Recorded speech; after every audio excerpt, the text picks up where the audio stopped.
It's time to start designing for our ears.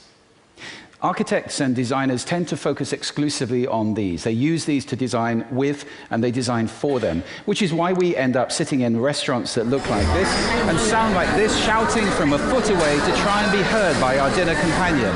Or why we get on aeroplanes, which cost £200 million, with somebody talking through an old-fashioned telephone handset on a cheap stereo system, making us jump out of our skins.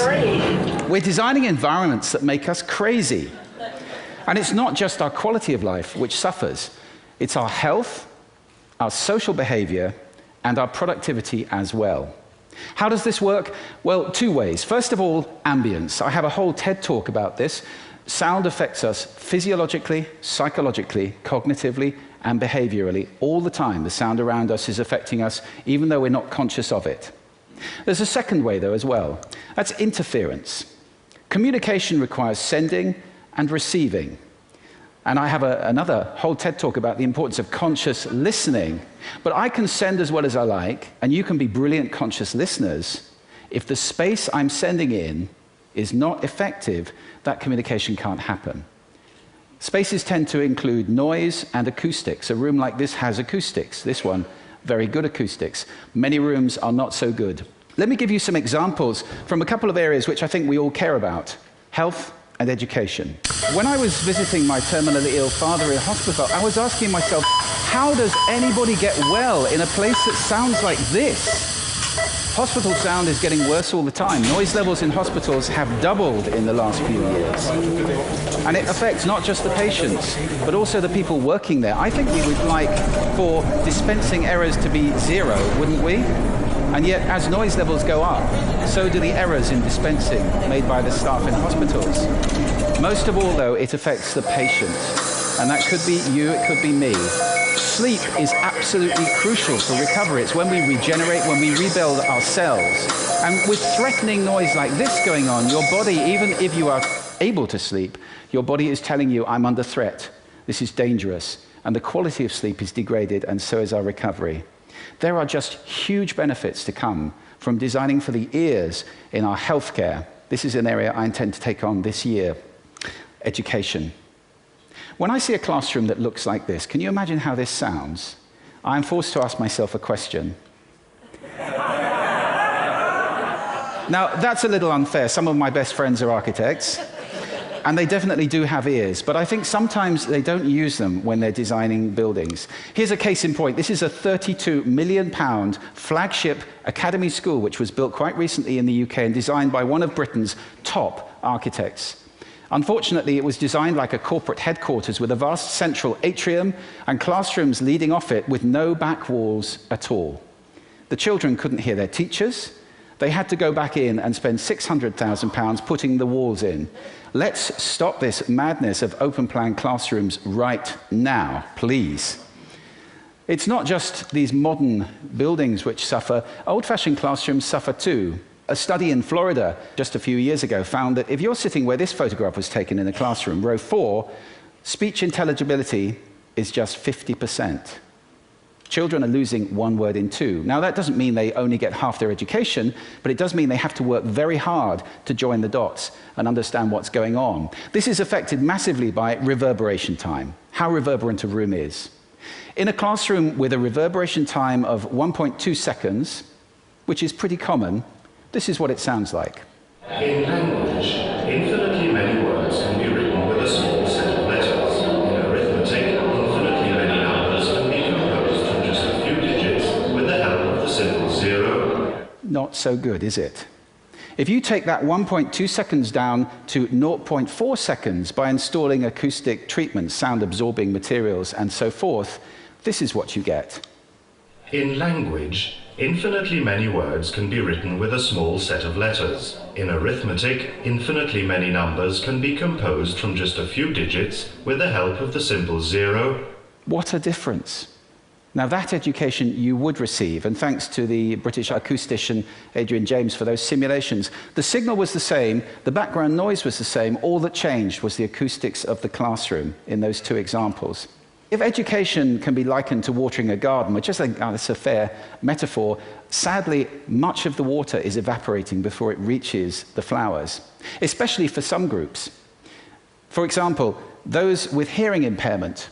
Now, that's not just deaf children. That could be any child who's got a cold, glue ear, an ear infection, even hay fever. On a given day, 1 in 8 children fall into that group on any given day.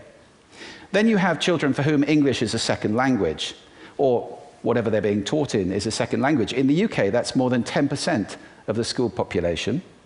And finally, after Susan Cain's wonderful TED Talk in February, we know that introverts find it very difficult to relate when they're in a noisy environment doing group work. Add those up, that is a lot of children who are not receiving their education properly. It's not just the children who are affected, though. This study in Germany found the average noise level in classrooms is 65 decibels. I have to really raise my voice to talk over 65 decibels of sound. And teachers are not just raising their voices. This chart maps the teacher's heart rate against the noise level. Noise goes up, heart rate goes up. That is not good for you. In fact, 65 decibels is the very level at which this big survey of all the evidence on noise and health found that that is the threshold for the danger of myocardial infarction. To you and me, that's a heart attack.